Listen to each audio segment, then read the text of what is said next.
WhatsApp learners, welcome back to the channel. आज की class का टॉपिक है अकाउंटिंग प्रिंसिपल्स। लास्ट क्लासेस में हम अकाउंटिंग के मीनिंग और बेसिक अकाउंटिंग टर्म्स को समझ चुके हैं। आज हम पढ़ेंगे अकाउंटिंग प्रोसेस करते हुए किन डिफरेंट प्रिंसिपल्स को फॉलो करा जाता है। थ्योरी बेस ऑफ अकाउंटिंग का बहुत ही इंपॉर्टेंट टॉपिक रहेगा आपका ये, तो वीडियो को एंड तक देखिएगा जिससे आपको सभी प्रिंसिपल्स के मीनिंग अच्छे से समझ आ जाए, क्योंकि थ्योरेटिकल क्वेश्चंस भी एग्जाम में बनते हैं इसमें से। तो शुरू करते हैं आज की क्लास। अकाउंटिंग प्रिंसिपल्स क्या होते हैं? अकाउंटिंग प्रिंसिपल्स वो set of rules and guidelines है जिनको वर्ल्ड वाइड फॉलो करा जाएगा अकाउंटिंग प्रोसेस को करने के लिए, जिससे एक बिजनेस की ट्रू एंड फेयर पोजीशन का पता लग सके। कंट्री टू कंट्री थोड़ा बहुत वेरिएशन आता है, अदरवाइज ये जनरली फॉलो करे जाते हैं जिससे कि एक कंसिस्टेंसी बन सके अकाउंटिंग रिकॉर्ड्स रखने में। जैसे कि लिखा हुआ है, in order to maintain uniformity and consistency in accounting records certain rules और principles have been developed which are generally accepted by the accounting profession. कि अकाउंटिंग प्रोफेशन को इन प्रिंसिपल्स को फॉलो करना ही होगा जिससे यूनिफॉर्मिटी और कंसिस्टेंसी बन सके। फीचर्स क्या होते हैं अकाउंटिंग प्रिंसिपल्स के? Accounting principles are man made. कि अकाउंटिंग प्रिंसिपल्स को लोगों ने अपनी कन्वीनियंसी के लिए बनाया है जिससे कि अकाउंटिंग प्रोसेस में एक कंसिस्टेंसी आए और एक बिजनेस की ट्रू एंड फेयर पोजीशन का पता लग सके। Next, accounting principles are flexible. जैसे जैसे बिजनेस करने के तरीके बदलते हैं, एवोल्यूशन आता है 10 15 20 सालों बाद, हमें अकाउंटिंग प्रिंसिपल्स में भी थोड़ा बहुत चेंज करना होता है जिससे कि हमारे बिजनेस की एक सही से पोजीशन का पता लग सकता है हमें। नेक्स्ट होता है accounting principles are generally accepted. कि ये अकाउंटिंग प्रिंसिपल्स हर कंट्री टू कंट्री सेम तरह से अप्लाई होंगे, थोड़ा बहुत वेरिएशन करा जाता है, इसलिए इनको बोला जाता है जनरली एक्सेप्टेड अकाउंटिंग प्रिंसिपल्स, कि जिनको थोड़ा बहुत वेरिएशन करके बस फॉलो करा जाएगा। The general acceptance of an accounting principle usually depends on how it meets three criteria. अब एक अकाउंटिंग प्रिंसिपल जनरली सभी लोगों के द्वारा क्यों एक्सेप्ट करा जाएगा, वो तीन क्राइटेरियाज पे बेस्ड होता है। पहला होता है रेलेवेंस। कि एक अकाउंटिंग प्रिंसिपल जो होता है वो रेलेवेंट होना चाहिए यूजर्स के लिए, कि जो इंफॉर्मेशन यूजर लेना चाहता है वो उसको मिलनी चाहिए उस प्रिंसिपल को फॉलो करते हुए। नेक्स्ट आता है ऑब्जेक्टिव। कि अकाउंटिंग प्रिंसिपल से जो इंफॉर्मेशन मिल रही है वो हमारी फ्री फ्रॉम बायसनेस हो, उसके अंदर कोई भी हमने चेंजेस ना करे हो और वो हमें एक ट्रू एंड फेयर पोजीशन का पता दे सके, तो तभी हम उस अकाउंटिंग प्रिंसिपल को फॉलो करेंगे। नेक्स्ट आता है फीजिबल। फीजिबल क्या होता है? कि अकाउंटिंग प्रिंसिपल्स अप्लाई करते हुए हमें कोई भी एक्स्ट्रा कॉस्ट बियर ना करनी पड़ रही हो तो हम उन प्रिंसिपल्स को फॉलो करेंगे, एक्सेप्ट करेंगे। तो ये तीन क्राइटेरियाज होते हैं जिनके बेसिस पर किसी भी प्रिंसिपल की जनरल एक्सेप्टेंस देखी जाती है। आगे हम पढ़ते हैं कि अकाउंटिंग प्रिंसिपल्स कितने तरह के होते हैं। दो तरह के अकाउंटिंग प्रिंसिपल्स होते हैं, अकाउंटिंग कॉन्सेप्ट्स और अजम्पशंस एंड अकाउंटिंग कन्वेंशंस। जैसे क्या लिखा है, अकाउंटिंग कॉन्सेप्ट्स एंड अजम्पशंस। हम ये अज्यूम करते हैं कि ये कॉन्सेप्ट्स तो हर कोई बिजनेस फॉलो कर ही रहा होगा, कि जब भी ट्रांजैक्शंस को रिकॉर्ड करा जाएगा, जब भी फाइनल स्टेटमेंट्स को बनाया जाएगा, तो इन अजम्पशंस को तो हर बिजनेस के द्वारा फॉलो करा ही जाएगा। फिर आती है अकाउंटिंग कन्वेंशंस। ये वैल्यूज होती हैं जो एक बिजनेस फॉलो कर भी सकता है अपनी मर्जी से, जिससे कि अगर उसको अपना एक ट्रू प्रॉफिट निकालना है, अदरवाइज ये हर बिजनेस के अकॉर्डिंग वेरी करता है कि फॉलो करा जाएगा या नहीं करा जाएगा, बट अजम्पशंस और कॉन्सेप्ट्स तो हर बिजनेस के द्वारा फॉलो करे जाते हैं। अब हम डिटेल में बढ़ते हैं कि हमारे पास कौन कौन से अकाउंटिंग कॉन्सेप्ट्स और अजम्पशंस होते हैं और कौन कौन सी अकाउंटिंग कन्वेंशंस होती हैं। अकाउंटिंग अजम्पशंस क्या होती हैं? अकाउंटिंग अजम्पशंस वो कॉन्सेप्ट्स होते हैं जिनमें यह अज्यूम करा जाता है कि हर बिजनेस अपने फाइनल अकाउंट्स को बनाते हुए इन अजम्पशंस को फॉलो कर ही रहा होगा। अकाउंटिंग स्टैंडर्ड 1 के अकॉर्डिंग हमें तीन फंडामेंटल अकाउंटिंग अजम्पशंस दी गई हैं। सबसे पहली है गोइंग कंसर्न अजम्पशन। हम जब अपना बिजनेस शुरू करते हैं तो हमें तो नहीं पता ना कि हमारा बिजनेस साल 6 महीने में बंद हो जाएगा या नहीं। हम तो ये अज्यूम करते हैं कि हमारा बिजनेस 10 20 30 साल चलता रहेगा, हम अपने ऑपरेशंस को बढ़ाते रहेंगे और अपने बिजनेस की ग्रोथ करते रहेंगे और उससे प्रॉफिट जनरेट करते रहेंगे। तो यही होता है गोइंग कंसर्न अजम्पशन, कि business will continue for a foreseeable future at the same levels of operation. हमारी कोई मंशा नहीं होगी कि हम उसे अपने बिजनेस को फ्यूचर में बंद करें और वो चलता ही रहेगा। Consistency assumption. कंसिस्टेंसी अजम्पशन हमें कहती है कि एक बार जो अकाउंटिंग पॉलिसीज और प्रिंसिपल्स हमने अडॉप्ट कर लिए तो हर साल हम उन्हीं पॉलिसीज को फॉलो करते रह के, जिससे कि जो हमारी क्वालिटेटिव कैरेक्टरिस्टिक्स होती हैं अकाउंटिंग इंफॉर्मेशन की, वो फुलफिल हो सके। कौन सी क्वालिटेटिव कैरेक्टरिस्टिक्स? कंपेरेबिलिटी। अगर हम हर साल सेम पॉलिसीज को फॉलो करेंगे तो उससे हम प्रॉफिट और लॉस को सही से कंपेयर कर सकेंगे। जैसे कि हमारे पास दो मेथड होते हैं डेप्रीसिएशन कैलकुलेट करने के लिए, straight line method and return down value. आगे डेप्रीसिएशन चैप्टर के अंदर आप इसको पूरा डिटेल में पढ़ोगे। दोनों मेथड से डेप्रीसिएशन का अमाउंट डिफरेंट आता है।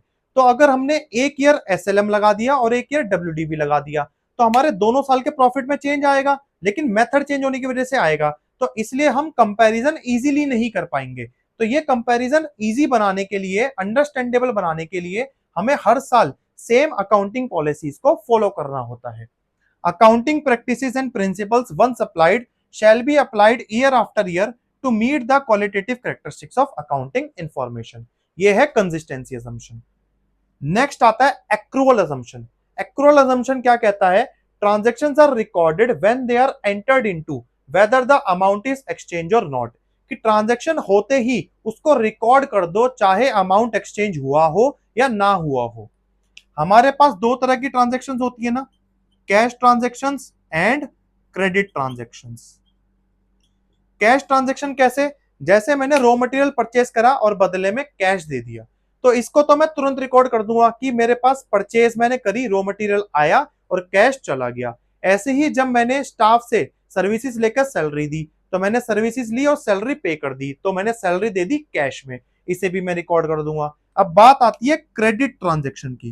क्रेडिट ट्रांजेक्शन क्या होती है? उधार की ट्रांजेक्शन। इन ट्रांजेक्शन्स में जब हमारा एक्सचेंज हो रहा होता है गुड्स और सर्विसेज का, उस टाइम पर अमाउंट पे नहीं होता, बाद में पे होता है।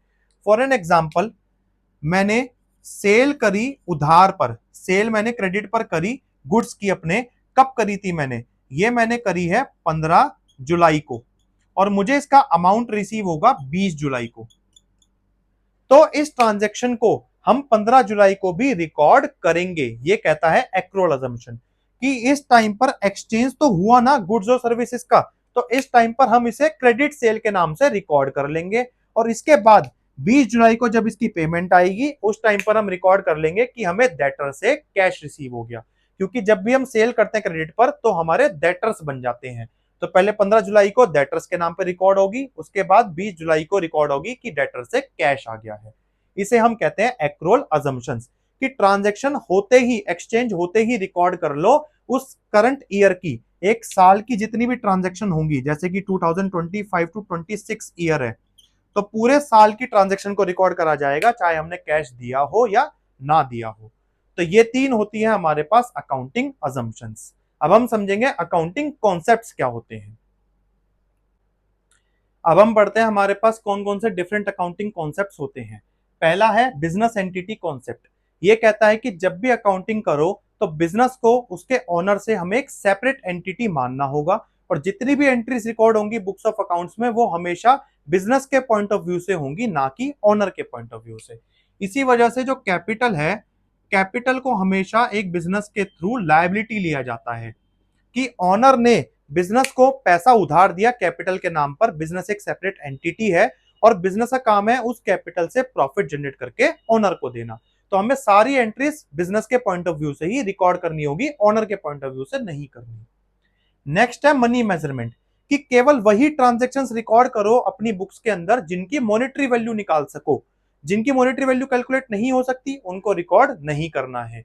ये कॉन्सेप्ट हमारा एक लिमिटेशन होती है अकाउंटिंग की, इग्नोर्स क्वालिटेटिव एलिमेंट, उसको हाईलाइट करता है कि अकाउंटिंग में क्वालिटी इग्नोर हो जाती है, केवल और केवल मॉनेटरी वैल्यूज को रिकॉर्ड करा जाता है। नेक्स्ट अब हम पढ़ेंगे अकाउंटिंग पीरियड कॉन्सेप्ट।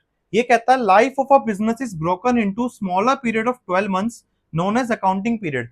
कि अपने पूरे बिजनेस की लाइफ को 12 मंथ के छोटे छोटे पीरियड्स में बांट दो जिसमें तुम अकाउंटिंग कर सको और उस 12 मंथ के एंड में अपनी फाइनेंशियल पोजीशन को देख सको।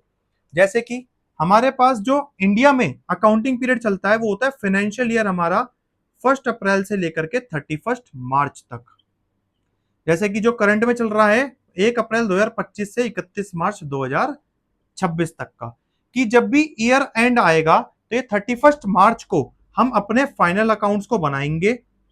फाइनल अकाउंट्स में क्या बनता है हमारा, trading and profit and loss account, और उसके बाद फिर हम बनाएंगे अपने बैलेंस शीट को, जिससे हम अपनी फाइनेंशियल पोजीशन का पता लगा सके कि हमने पूरे साल में कितनी इनकम करी है और हमारी कितनी एसेट्स है, कितनी लायबिलिटी है। इस चीज से क्या होगा, एक तो हम टैक्स सेटलमेंट कर पाएंगे, क्योंकि जो हमें टैक्स देना होता है हमें इंडियन गवर्नमेंट को, वो हमेशा हमारी पूरे एक साल की इनकम पे जाता है, जो 1 अप्रैल से 31 मार्च तक हमने करी हो। दूसरा, हर कंपनी ने एक प्लानिंग कर सकती है कि पिछले साल हमारा प्रॉफिट अगर कम रह गया तो किन कारणों से रह गया, अगर सेल कम रह गई तो किन कारणों से रह गई, हम उसको नेक्स्ट ईयर में कैसे बढ़ा सकते हैं, कैसे अपनी लायबिलिटीज को कम कर सकते हैं, और एक कंपनी की लिक्विडिटी पोजीशन भी पता लग सकती है कि एक कंपनी बंद होने की कगार पे तो नहीं है, क्या वो अपनी लायबिलिटीज को पे कर भी सकती है, इतना प्रॉफिट कमा रही है या नहीं कमा रही है। तो ये बेनिफिट होते हैं बिजनेस की पूरी लाइफ को 12 मंथ के पीरियड में तोड़कर अकाउंटिंग करने के। वैसे तो जो ट्रू पोजीशन होती है बिजनेस की, करेक्ट पोजीशन, वो तो वाइंडिंग अप पे पता लगेगी। वाइंडिंग अप मतलब जैसे कि अगर हमने बिजनेस 2010 में शुरू करा और अगर हम उसको खत्म करें 2030 में, तो जब 2030 में हम बिजनेस बंद करेंगे, उस टाइम पर हम अपनी सारी एसेट्स को बेचेंगे और सारी लायबिलिटीज को पे ऑफ करेंगे, तो हमें उस टाइम पर पता चलेगा कि हमने इस 20 साल में बिजनेस में कितना कमाया। लेकिन अपने बिजनेस के इतने बड़े अकाउंटिंग को हम कभी भी 20 साल की अकाउंटिंग को एक बार में नहीं करते हैं, हम उसको 12-12 महीने के पीरियड में तोड़ देते हैं, जिससे कि हर साल हमें पता लग सके, अपनी फाइनेंशियल पोजीशन का एक आइडिया मिल सके और उसके अकॉर्डिंग हम अपनी नेक्स्ट ईयर की पोजीशन को सुधार सके। इसी पे बेस्ड नेक्स्ट होता है हमारे पास मैचिंग कॉन्सेप्ट। मैचिंग कॉन्सेप्ट कहता है कि एक साल के जितने भी एक्सपेंसेस और इनकम है, केवल उसी ईयर के एक्सपेंस और इनकम को रिकॉर्ड करो, नेक्स्ट और प्रीवियस ईयर के एक्सपेंस और इनकम को एक साल की कभी भी फाइनेंशियल स्टेटमेंट्स के अंदर रिकॉर्ड नहीं करना चाहिए। जैसे कि अगर हम 1 अप्रैल 2025 से 26 की बात करें, 31 मार्च 2026 की बात करें, तो इस ईयर के दौरान हमने जितनी भी परचेज करी हो, अब वो परचेज चाहे कैश पर हो चाहे क्रेडिट उधार पर हो, हमें सारी की सारी परचेज रिकॉर्ड करनी होगी इस साल के एंड की फाइनेंशियल स्टेटमेंट्स के अंदर। ऐसी जो भी हमने सेल करी हो, चाहे कैश पर करी हो चाहे क्रेडिट पर करी हो, तो वो इस साल की पूरी सेल रिकॉर्ड होगी हमारी फाइनेंशियल स्टेटमेंट के अंदर। इसके अलावा कोई और एक्सपेंस, जैसे कि एक्सपेंस हमारा एक आउटस्टैंडिंग एक्सपेंस होता है और एक प्रीपेड एक्सपेंस होता है। आउटस्टैंडिंग एक्सपेंस वो होता है जो इस साल की हमने सर्विसेज ले ली बट हमने पेमेंट नहीं करी, तो आउटस्टैंडिंग एक्सपेंस को तो इसी ईयर के अंदर हम रिकॉर्ड कर लेंगे, चाहे हमने पे करा या नहीं करा। बट जो प्रीपेड एक्सपेंस है, ये प्रीपेड एक्सपेंस तो हमने नेक्स्ट ईयर का पे करा ना, 2026 टू 27 का, तो इस प्रीपेड एक्सपेंस को हम इस ईयर की स्टेटमेंट्स में रिकॉर्ड नहीं करेंगे। हालांकि हमने इसका कैश अभी दिया है, लेकिन ये रिकॉर्ड होगा अगले साल की स्टेटमेंट्स में। क्यों? क्योंकि मैचिंग कॉन्सेप्ट कहता है कि केवल जिस ईयर की स्टेटमेंट बना रहे हो उसी ईयर के एक्सपेंसेस और इनकम को रिकॉर्ड करना है, और किसी ईयर के आगे या पीछे के ईयर को रिकॉर्ड नहीं करना है हमें। तो ये होता है मैचिंग कॉन्सेप्ट। आगे देखते हैं और अकाउंटिंग कॉन्सेप्ट को। अब हम पढ़ते हैं कोस्ट या फिर हिस्टोरिकल कोस्ट कॉन्सेप्ट। यह हमें कहता है कि transactions are recorded at the price paid, कि जिस प्राइस पर हमने जो भी ट्रांजैक्शन एग्जीक्यूट करी है उसी को हम अपनी बुक्स में रिकॉर्ड करेंगे। फॉर एन एग्जांपल, हमने कोई मशीन खरीदी 10 लाख रुपीस की और ये हमने परचेज करी 2021 में। अब हमने एक एस्टिमेटेड लाइफ लगाई कि इस मशीन की लाइफ जो है ना वो 10 साल होगी, कि 10 साल तक मैं इस मशीन को यूज करूंगा, इसके बाद ये पूरी खराब हो जाएगी, खत्म हो जाएगी। तो अगर 10 लाख की मशीन में 10 साल यूज करूंगा, यानी कि मैं हर साल इसमें से, अगर मैं 10 लाख को 10 से डिवाइड करके देखूं तो 1 लाख रुपीज का मैं डेप्रिसिएशन लगाऊंगा, इसकी वैल्यू हर साल 1 लाख रुपए से घट रही है मेरे अनुसार। तो हम क्या करेंगे, अपनी बुक्स में 2021 से 22 पर जब आएंगे तो 1 लाख माइनस कर देंगे डेप्रिसिएशन के नाम का, तो 9 लाख वैल्यू रह जाएगी। फिर 23 में फिर 1 लाख माइनस हो जाएगा तो 8 लाख रह जाएगी।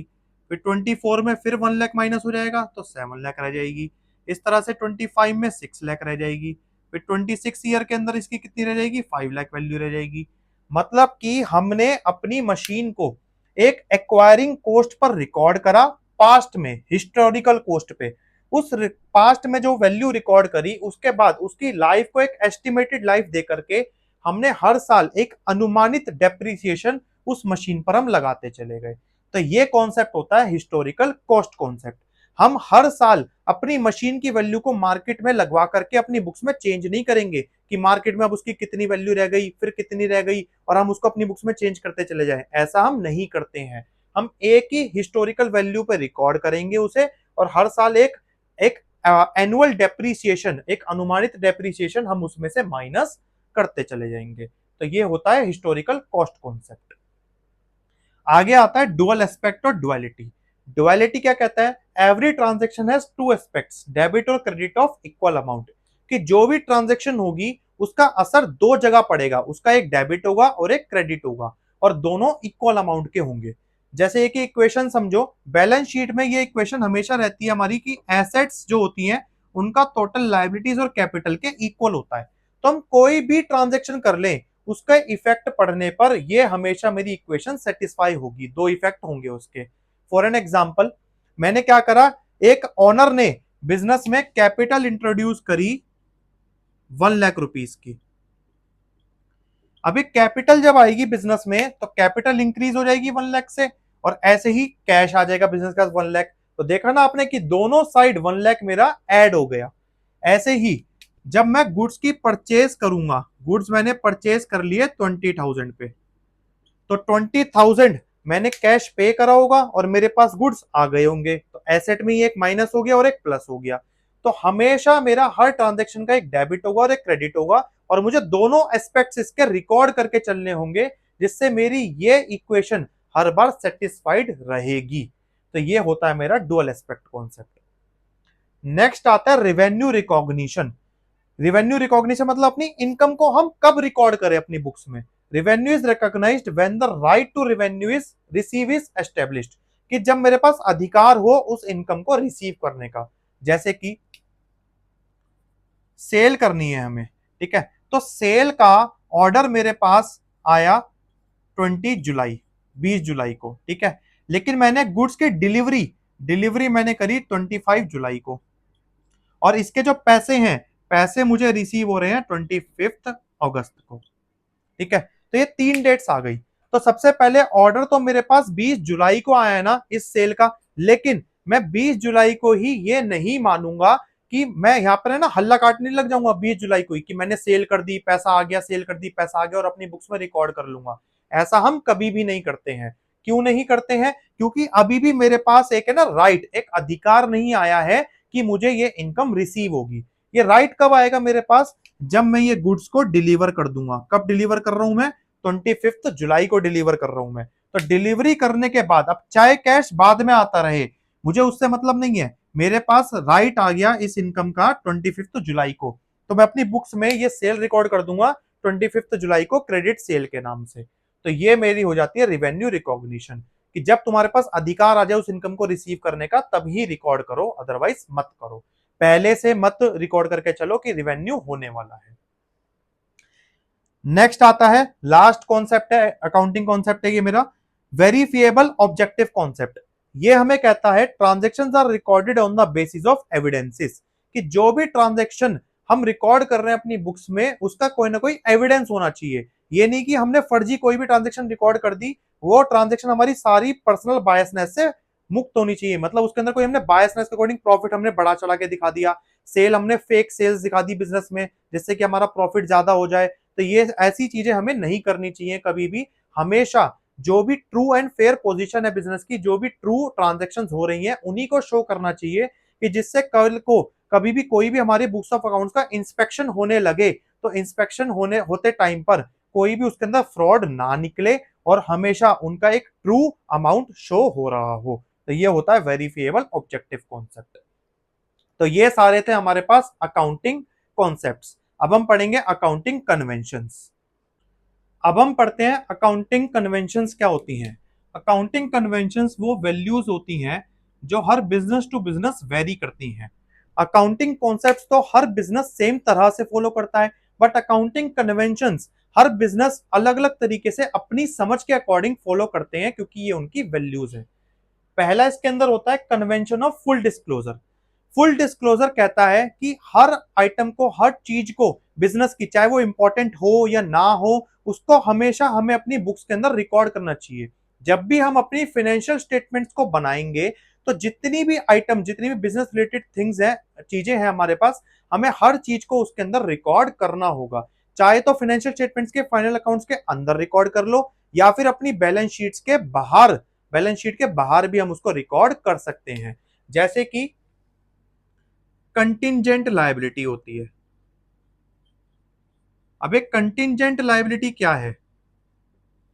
ये वो लायबिलिटीज होती हैं जो हमें आज तो हमारे सिर पे नहीं है, लेकिन ये फ्यूचर में हो सकती हैं। जैसे हमारी बिजनेस फर्म के खिलाफ कोर्ट में केस चल रहा है, अगर वो कोर्ट में केस हम हार जाते हैं तो हमें कोई क्लेम पे करना पड़ेगा, जैसे कि 10 लाख रुपए का क्लेम। तो वो जो 10 लाख रुपए है वो मेरे लिए कंटिंजेंट लायबिलिटी है कि अगर मैं केस हारा, मेरा बिजनेस केस हारा, तो मैं उसको पे करूंगा, अदरवाइज पे नहीं करूंगा। तो ये कंटिंजेंट लायबिलिटी बैलेंस शीट के नीचे नोट डाल करके शो करी जाएगी, क्योंकि इसको हमें आज ही अपनी लायबिलिटी को बुक्स में अकाउंट नहीं करना। तो फुल डिस्क्लोजर कहता है कि ये हमें शो करनी चाहिए। There should be complete and understandable reporting of the financial statements of all significant information related to the economic affairs of the company, की पैसों से रिलेटेड जो कोई भी इंफॉर्मेशन हो हमें वो रिकॉर्ड करनी चाहिए। इसके अलावा जैसे हमारे पास आती है मार्केट वैल्यू ऑफ इन्वेस्टमेंट। हमने अपनी इन्वेस्टमेंट को, इन्वेस्टमेंट क्या है, हमने अपना एक्स्ट्रा पैसा कहीं पर मार्केट में इन्वेस्ट करा हुआ है। अब इन्वेस्टमेंट की जो वैल्यू है वो मार्केट में डेली अप डाउन होती है ना।